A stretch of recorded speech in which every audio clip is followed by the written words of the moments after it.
안녕하세요 여러분. 자음과 모음의 철학자가 들려주는 철학 이야기, 마호메트가 들려주는 평화 이야기 마지막 시간입니다. 앞에 두 강의에 걸쳐 우리는 마호메트의 삶과 이슬람교의 기본 교리들을 배워봤죠.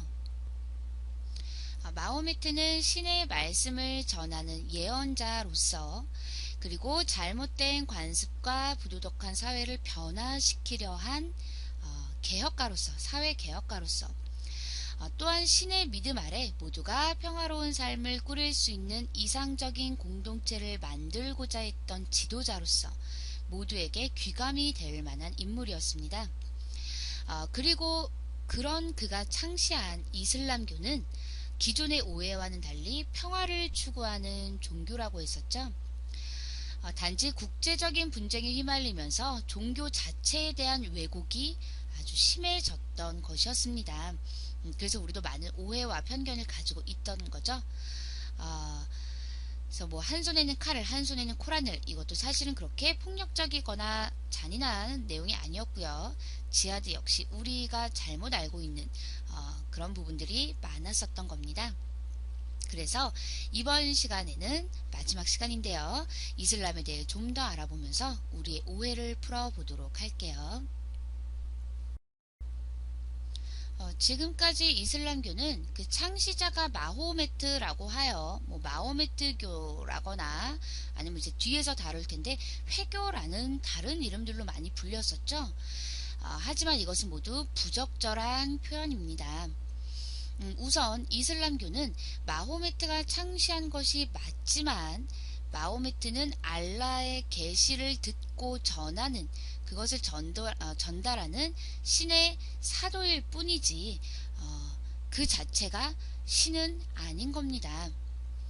그러니까 무슬림들이 믿는 신 역시 오직 알라 뿐인 거고요. 마호메트는 신의 말씀을 전달한 예언자로서 모든 무슬림들이 절대적으로 존경하는 인물이긴 하지만 믿음의 대상인 것은 아니라는 겁니다. 그러므로 이 마호메트교라는 표현은 적절하지가 않죠. 그러니까 이때 무슬림에게 마호메트교를 믿는 사람이라고 하면 안 되겠죠. 그렇다고 해서 무슬림에게 마호메트를 함부로 말해도 되는 건 당연히 아닙니다. 무슬림에게 있어 이 마호메트는요, 알라의 가르침을 전하는 성스러운 예언자이자 그 스스로 가르침을 충실히 실천한 그런 존경스러운 지도자니까요.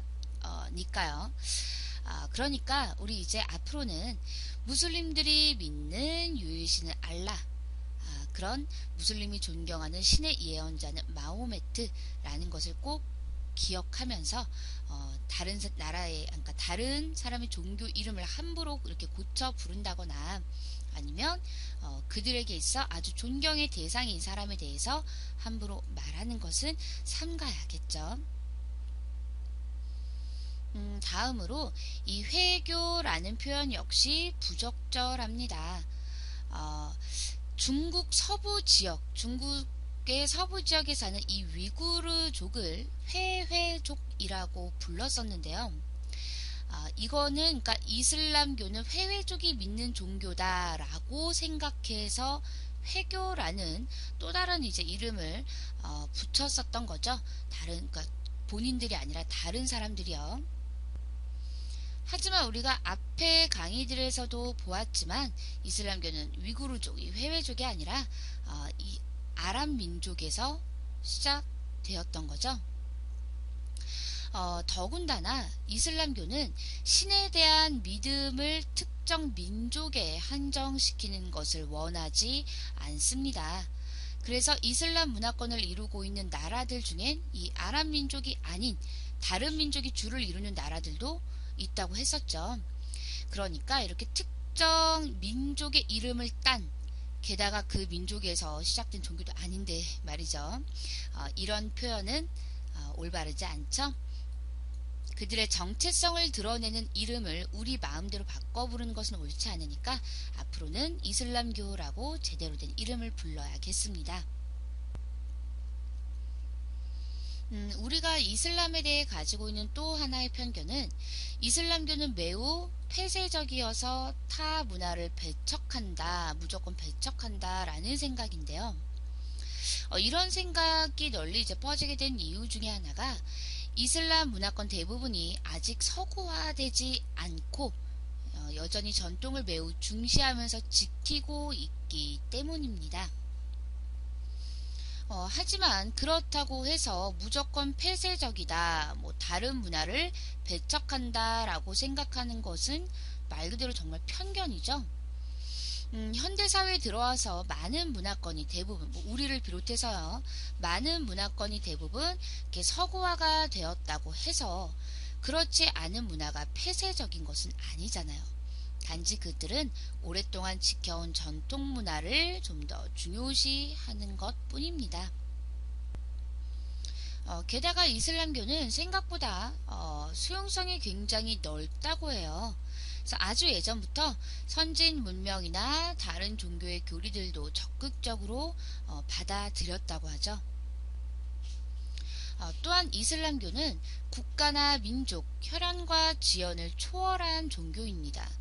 그런 것에 국한되지 않는 종교라는 거죠. 스스로가 그렇게 추구합니다. 오로지 이 알라에 대한 믿음만으로 하나가 된다라는 생각을 가질 뿐이라는 거죠. 물론 종교에 대한 믿음이 강한 만큼 다른 종교라든가 다른 문화에 대해서 보수적일 수는 있지만 사실 이것은 이슬람교뿐만 아니라 모든 종교인들도 마찬가지일 거예요. 예, 이슬람교만이 그런 것은 아니라는 거죠. 그러니까 서구화가 되지 않았다고 해서 또한 자기 종교에 대한 신념이 강하다고 해서, 근데 사실 이건 어디나 같은 거니까요. 그렇다고 해서 무조건 폐쇄적이다, 다른 문화를 배척한다 라고 생각하는 것은 우리의 오해라는 겁니다. 우리 본문의 막불 아저씨만 봐도 그렇죠.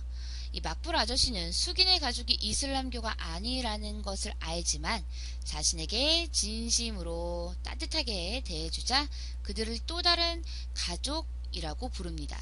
이 우크르라고 이들을 불렀었죠. 바로 형제, 자매라는 의미인데요. 이것은 이슬람교의 상징이 바로 이 형제이기 때문입니다. 그러니까 진심을 나누는 사람들은 민족이나 국가에 상관없이 형제와 같은 사랑으로 대한다라는 거죠. 그 다음으로 우리는 이슬람 문화권에 대해 미개하다는 편견을 갖고 있어요. 이 미개하다는 것은 수준이 낮고 발전이 덜 되었다라는 것을 뜻하는데요. 이것은 앞서 말했듯이 서구화가 덜 되었다는 이유로 갖게 된 편견 중에 하나입니다. 또한 대부분의 현대사회에서 이미 사라진 일부 다처제를 유지하고 있다는 것에서 생긴 오해이기도 한데요.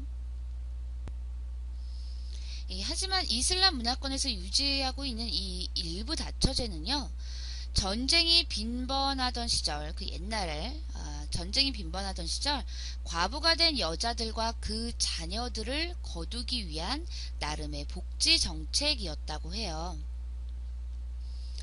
아주 옛날에는 어느 문화권이나 대개 여자들은 사회생활을 하지 못했죠. 그렇기 때문에 여자들은 갑작스럽게 가장을 잃게 되면 살 길이 막막해질 수밖에 없었습니다. 그래서 바로 혼자가 된 여자들과 그 자녀들을 보호하기 위한 방편으로 한 남자가 여러 아내를 둘 수 있는 일부 다처제를 실시했던 거죠. 또한 이때 남편은 아내들을 무슨 놀이개처럼 이렇게 하나씩 갖고 그런 게 아니라요, 모든 아내를 공평하게 부양해야 할 의무를 졌다는 겁니다. 이러한 전통이 오늘날까지도 이어지게 된 것인데, 사실 현재는 합법적으로 인정하지 않는 나라들도 굉장히 많고요. 인정을 하더라도 이것을 실제로 유지하는 경우는 거의 없다고 합니다. 그러니까 이런 사실들을 모른 채 무조건 미개하다라고 생각하는 것은 옳지 않겠죠. 이렇게 우리는 우리 문화나 생활 방식에 맞춰서 다른 문화권의 사람들을 함부로 평가해서는 안 됩니다. 그들에겐 나름의 전통과 사상이 있고 그것을 오랜 신념으로 지켜온 것이니까요. 물론 비인도적인 행위는 어느 문화권을 막론하고 비난을 받아도 마땅하지만 단지 우리와 조금 다르다라고 해서 혹은 다른 사람들의 말만 듣고 편견을 갖는 것은 안 되겠죠. 이러면 올바른 태도가 아니라는 겁니다. 한 예로 무슬림들은 돼지고기를 먹지 않는다는 얘기 들어보신 적 있죠? 그런데 요즘 한국에 일을 하기 위해 들어온 무슬림들이 이런 하소연을 하는 기사를 제가 본 적이 있어요. 한국에 와서 만나게 된 친구들은 왜 다른 고기는 다 먹으면서 돼지고기만 먹지 않느냐? 굳이 그럴 필요가 있느냐? 이상해. 그러지 말고 그냥 먹어. 어차피 다 같은 고기인데. 뭐 이런 식으로 막 강제로 권한다라는 거예요. 이런 얘기들을 친구들이 한국 사람들이 한다는 겁니다. 그런데 무슬림들이 돼지고기를 먹지 않는 것은 바로 그들의 경전인 코란에서 돼지고기를 금기시하기 때문인데요. 이 코란에는 알라께서 부여하신 음식 중에 좋은 것을 먹되 죽은 고기나 피, 돼지고기는 먹지 말라고 되어 있답니다. 그래서 돼지고기를 먹지 않는 건데요. 대개 이것은 사막이 대부분인 아랍 지역에서는 돼지고기는 아주 쉽게 부패하겠죠. 그렇기 때문에 알라께서 부여하신 음식 중 좋은 것이 당연히 못 되니까 그래서 아마 코란에서도 이런 식으로 이제 금기시하게 되지 않았느냐라고 이제 대부분 해석을 합니다. 근데 무슬림들은 사실 굳이 그 이유를 따지려고 하지 않아요. 왜냐? 코란에 있는 말씀이니까 그건 오직 알라만이 아실 테니까 뭐 이렇게 생각을 한다고 합니다. 그런데 어쨌든 그들은 코란에 명시된 알라의 말씀을 충실히 따르는 것을 무엇보다 중요시 하는데 우리가 보기에 좀 다르다, 이해가 안 된다고 해서 그것을 무시하면 안 되겠죠? 네, 지금까지 마호메트와 그가 창시한 이슬람교에 대해서 배워봤습니다. 어떠세요, 여러분? 국제 정치적인 문제 때문에 종교 자체가 왜곡된 탓에 이슬람교에 대해 우리가 꽤 많은 오해를 하고 있던 것 같죠?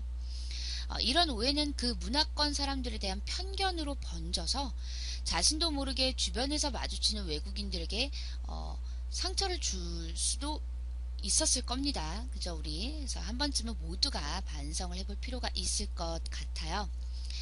마호메트의 평화 이야기는 실천하는 개혁가이자 지도자였던 그의 삶에서 교훈을 얻을 수도 있고 또 그가 창시한 이슬람교에 대한 왜곡된 시선을 바로 잡을 수도 있는 그런 이야기였던 것 같습니다. 지금까지 자음과 모음의 철학자가 들려주는 철학 이야기 마호메트의 평화 이야기 시간이었습니다.